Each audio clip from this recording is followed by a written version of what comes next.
So we have to really see the whole issue in totality of environmental footprint, and if we recycle a PET bottle, then probably the PET is converted into and t-shirt making, maybe canvas, maybe shoes making, etc. But what will happen to when this textile waste and your shoe waste actually goes off from your use? I'm just trying to make you think that we have to think about life cycle of a product. If we just think that my PET bottle is utilized in making textile, maybe then we are probably not addressing the issue in totality. What happens when a textile being thrown, then it, because of plastic contents in it, it goes into the water, and I think every one of you in this hall must be aware of the impact of microplastics when it comes to food chain through the aquatic ecosystems. And also when water is irrigated into crops, then also microplastic comes into your food chain. So wherever the research and innovation is getting focus on sustainability, we will have to think upon environmental footprint, one, and number two, we will have to really see the life cycle of the product. And I will try to focus my views on textile sector only, so that it will be more relevant to your understanding and more relevant to this conference core issue, core topic. That when there is a concept called design for recyclability. When you think of designing a product, thinking of how it can be actually recycled, that is actually a start of real sustainability. I would also cite an example of construction and demolition waste in our country, just to make you understand. You must have seen the super tech buildings being demolished by order of Honorable Supreme Court. But have we designed all building products in such a way that they could be dismantled very easily and used elsewhere? Then probably it would have saved lot of carbon emissions, lot of environmental footprints. So design for recyclability is very, very important, number one. And for textile sector, like design for recyclability, you can very easily understand that every one of you have seen a PET bottle. PET is the material of which the bottle is made up of. The cap is a different material, and the print on a layer is a multi-layer wrapped around that bottle is a different material. So why PET is recyclability of PET is very high, because most of the material which is there in the bottle is actually mono material. But the recyclability of that chips ka packet, that Uncle Chips packet, which is called multi-layered plastic, which has got a metal barrier coating inside, एक चमकीला सा आपको अंदर दिखता होगा, that is a metal layer. Then above that there will be polyethylene, and above that a particular type of material which can actually take print on it. So there are 3 layers into it. That is why the recyclability of a multi-layered plastic bag is very, very low. So somewhere we have to actually think at the design stage that how this material can be recycled. That is very important. I think very important innovation on which various innovators are actually working across the world. Second thing is the kind of raw material you are using for a product. What kind of footprint it has actually. Take the example of, I think someone of you have discussed plastic carry bags. It is the menace because of not getting recycled very easily. It is difficult to collect, and secondly, it is difficult to recycle. Then some innovator actually thought of a bio-based plastic which comes from maybe say maize or makka, usse banta hai. Now in our country we have compostable plastic carry bags in place. The problem is the cost is very high. A normal size polyethylene carry bag costs about 30 to 40 paisa, and a compostable plastic carry bag costs about say 2.5 to 3 rupees, 4 rupees, something like that. But when everyone, I think Mrs. Pooja talked about very important thing on demand side interventions. If supposing in this hall, I think it was a music to my ear when she was talking about, if supposing in this hall every one of us resolves that we will refuse polyethylene carry bags and we will use only compostable carry bags, then what will happen? The demand for compostable carry bags will increase, and there is a very simple principle of economy of scale by which the production will increase and the production will decrease the cost of the product and so on. So, on demand side intervention, the consumers, making the consumers aware is very, very important. Why I was trying to explain you on plastic carry bag side, but it is so well important for textiles also. If I am aware that the cloth I am wearing is actually bio-based, all linens are bio-based, but whether this linen is pure linen or mixed with polyester, that is a question. So that consumer awareness, what makes you understand that this is a pure linen? So that kind of awareness. Then second thing, you must know and the product must carry a tag that what kind of carbon footprint or what kind of environmental footprint it carries. And if consumers start valuing all these things, then probably the demand is created. And when the demand is created, I think your supply side has to respond to the demand. So these are some very basic principles on which actually, around which actually all innovations actually revolve. When there is an innovation, when there is a industry to take up that innovation, then there is a gap in between. If I want to take up, if as a, you can say Reliance, if I want to change my product towards a sustainable product, it needs investment. It's very important. Like if I want to change, then I need money.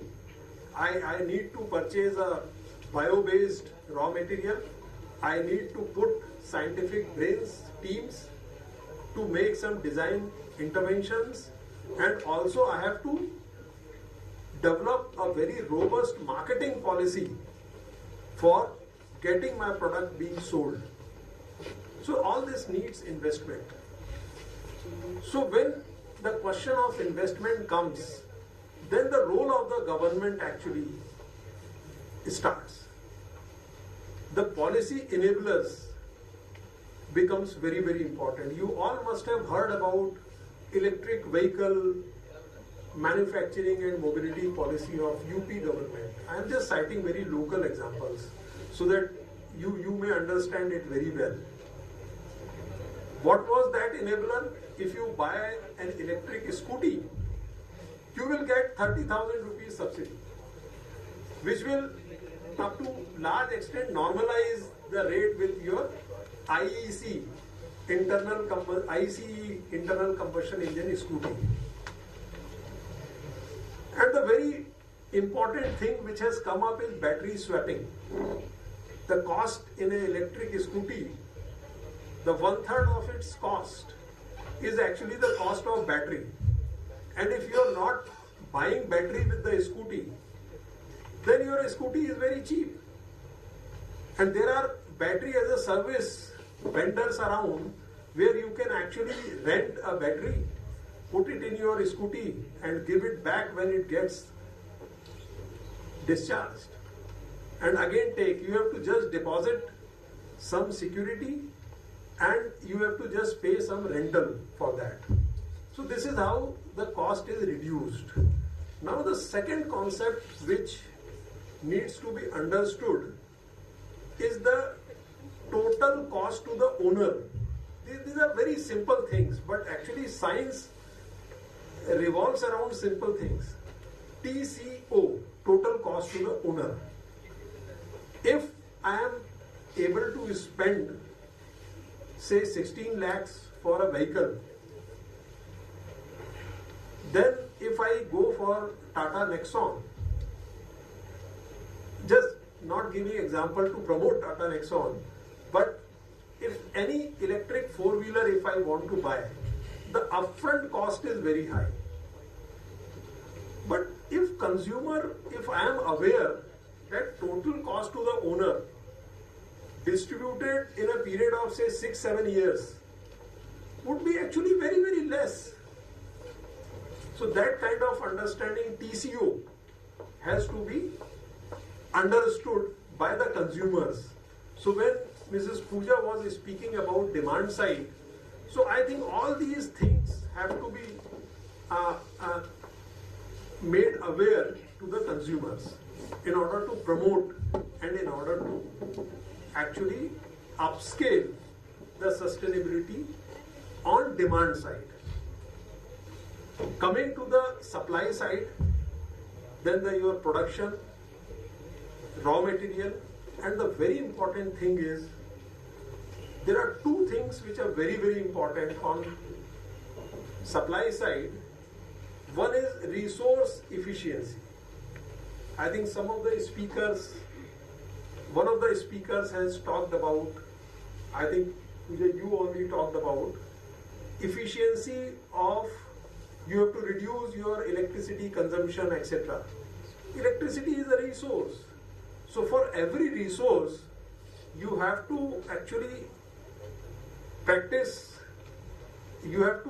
adopt some practices which lead to resource efficiency. Then at design stage, the resource efficiency can be practiced. Scrap iron, I think you will see the people fighting for iron scrap, because in whichever form, whether it is rusted, rotted, the iron scrap will be used for again producing iron ingots. So one is resource efficiency and other is the secondary raw material. Secondary raw material is very, very important.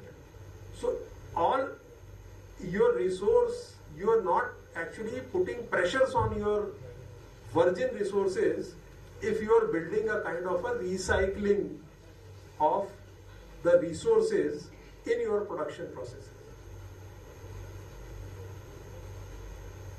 And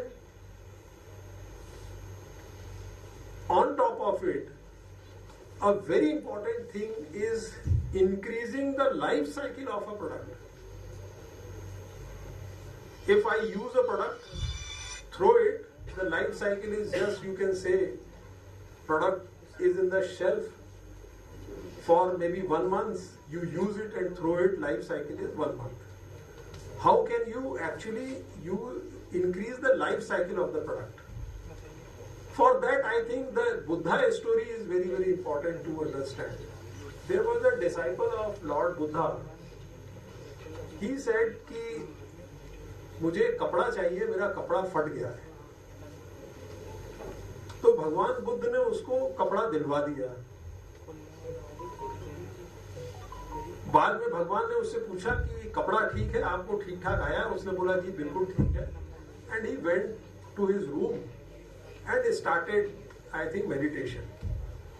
But after, say, couple of hours, Buddha visited him and asked him, कि what did you do with your old cloth, old outfit? He said कि मैंने उसके पर्दे बना दिए थे. बोले वो पर्दों का क्या किया? बोले वो उसका I made a rug for cleaning the floor. बोले जब वो फट गया तो उसका क्या किया? तो उन्होंने कहा उससे फिर मैं बर्तन धोने लगा. बोले उसके आगे क्या किया? बोले वो पढ़ाई करनी पड़ती है, उसकी जो ढिबरी में बाती बनती है वो बना ली. बोले उसके आगे क्या हुआ? तो उसने कहा बाती से जो राख निकली उससे मैंने बर्तन मांज लिए. तब I think the Buddha got satisfied and he told his disciple that giving you a new outfit is actually justified. So what is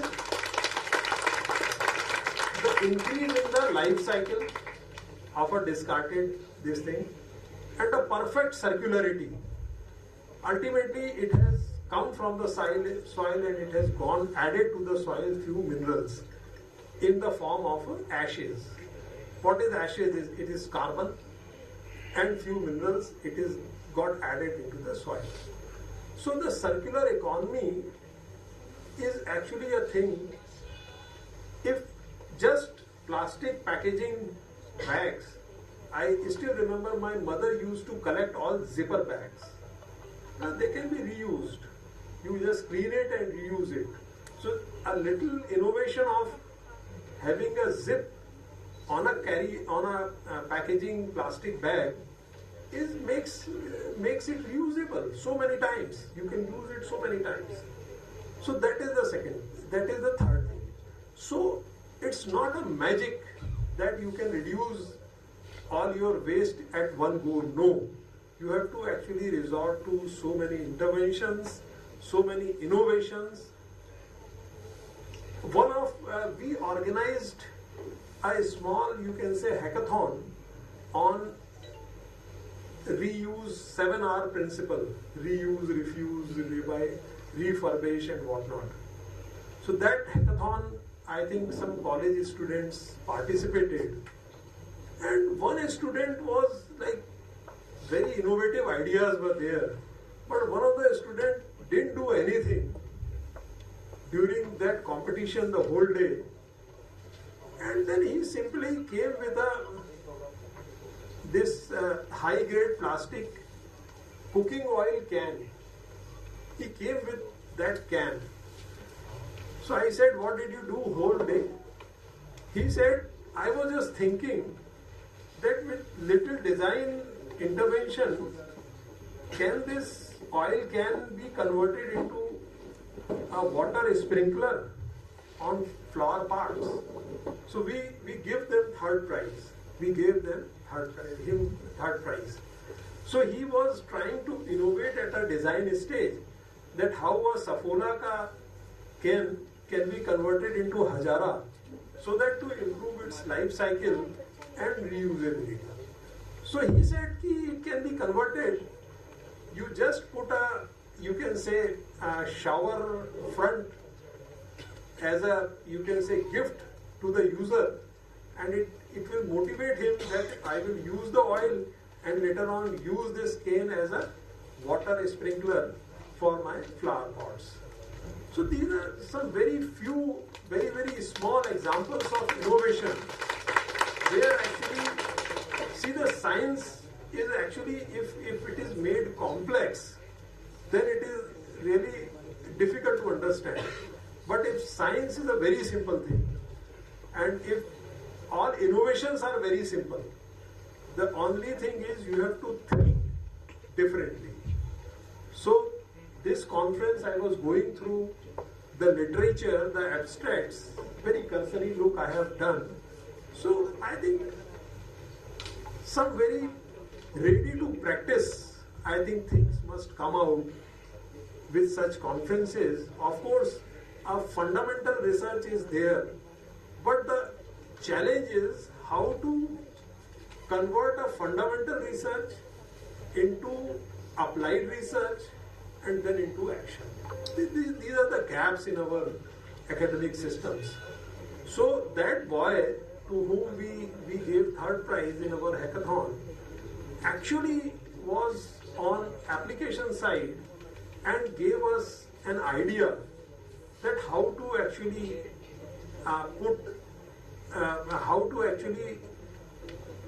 do an innovation which is ready for action. So with these words, I think this world is very big, the sustainability, and so I think the days would fall short. But I would one more thing which I would like to cover, that your being a sustainable, being a responsible citizen. If I say that environmentally responsible citizen, then it's a very big word. I would say rather being a responsible citizen makes you actually think for your environment.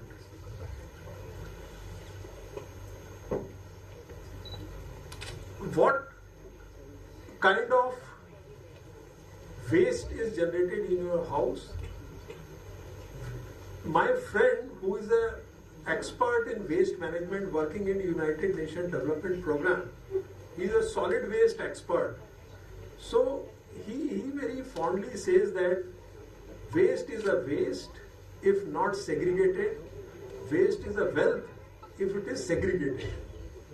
So just see that whether we are mixing all the waste into one in our house or we are actually segregating it. So Indore, I come from Madhya Pradesh, I belong to Madhya Pradesh, and I have seen Indore becoming Indore. Indore is known for the best waste management in the world. And what has made Indore Indore?